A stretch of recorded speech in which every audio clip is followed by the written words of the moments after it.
Hello, my name is Kevin Lowe, and this is my comparative analysis.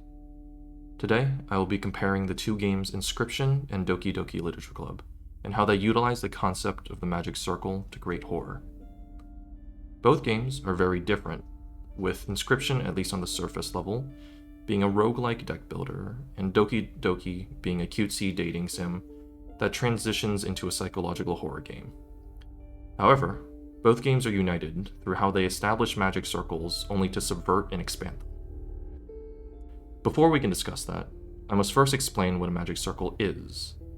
Dr. Jan Klabbers, in his book The Magic Circle, Principle of Games and Simulations, describes this magic circle as functional playgrounds, forbidden spots, isolated, hedged around, hallowed, within which special rules obtain.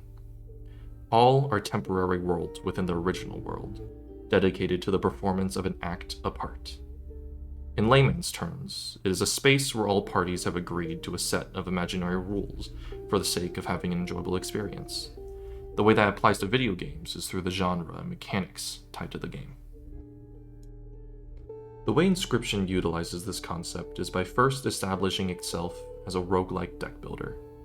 Immediately, when the game starts, you are thrown into playing the card battler portion of the game. You are given hints here and there that there is something else going on in the game with one of your cards stowed, talking to you.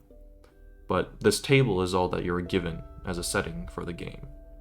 That all changes, however, when you are given the ability to stand up. This expands the magic circle from a roguelike card game to now an escape room, and it subverts what was previously established for the player. How this is later ultimately used to scare the player is in the boss, the Archivist. In this boss fight, you are forced to give the game access to your physical hard drive. You can then use your files to deal damage to the boss, damage being calculated by the size of your file. In the second phase of the fight, you are told to choose a file that is precious to you. Once it has been selected, you are told that if the card were to die, the file attached to it would be deleted forever. What this does is it expands the magic circle from within the game to now including real life with potential real consequences, but most importantly, it creates a sense of uncertainty and loss of control for the player. The subversion of the magic circle is also present in Doki Doki Literature Club, which presents itself initially as a cutesy dating simulator in the form of a visual novel. The game then comes to a screeching halt once Act 1 ends and Sayori is just left there. The game then resets to the title screen, where the only option is to start a new game. This initially leads the player to believe that this was just presented as a bad ending. Since most dating simulators have good and bad endings, it gives the illusion that this event is still within the same bounds as the first magic circle the player began the game with. This is very quickly debunked, as it is shown that the player has no real agency in the game anymore. This fact is represented perfectly by the moment where the player is given the choice of whether to spend the festival with Yuri, Natsuki, or Monika. In this moment, Monika forces the player to choose her for the festival, and she even goes as far as to control the player's mouse, their one source of interacting with the world, to choose her. And in the scenario where you manage to choose Yuri or Natsuki, this happens.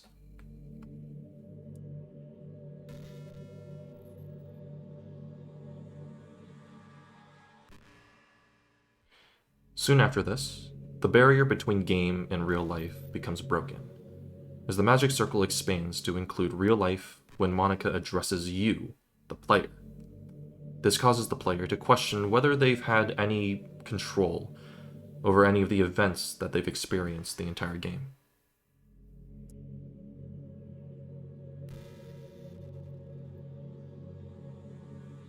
According to Evan Sharfaros, the player's feeling of limited control greatly contributes to the genre's scariness.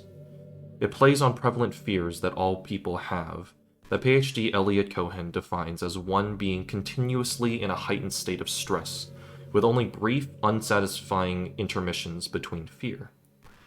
The expansion of the Magic Circle to include content that directly impacts the player engenders the sense of lacking control and is the crux of the horror present in Inscryption, as well as Doki Doki Literature Club.